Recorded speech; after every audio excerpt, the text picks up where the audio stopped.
I came to a place where I believe that under the law, resentencing is appropriate. I'm surprised it took this long. His name is Honore Brown, but to many, he's accomplished rapper Xrated. When you see the ops alone a 50 Jeep, you give it up.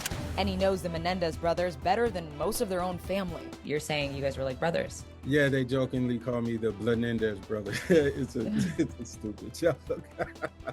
In 1992, Xrated was a 17-year-old gang member. Convicted of a murder he still says he didn't commit. He was sentenced to 31 years to life. He was paroled in 2018, in part due to a letter of support from Lyle and Erik.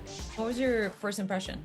My first impression of Lyle specifically was that he was just a sturdy person. I respected his intellect. He was first imprisoned with Lyle, who encouraged him to ditch the gang life. He was one of the first ones to teach me to utilize my influence in a way that would allow me to have positive outcomes. Years later, Xrated was transferred to the same prison as Erik, so Lyle wrote his brother a letter that cemented their bond. And when I arrived, Erik came looking for me and brought that letter and read it and said, Lyle told him, "This is our little brother, I love him, so you love him too."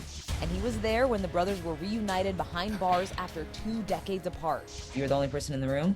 Yes, ma'am. They, hugged, and it was a very emotional day. So you have an album coming out. Do you hope that the brothers will be out in time for your album release party? I am very hopeful for that.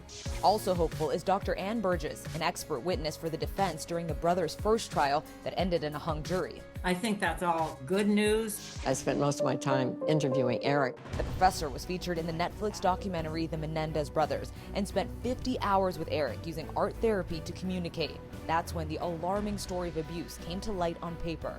He did a lot of the drawings in the bedroom. When Jose would take Erik to the back bedroom, to his bedroom, they weren't, and no one was to interrupt them. Pretty soon the family secrets were able to come out, and then it made sense to me.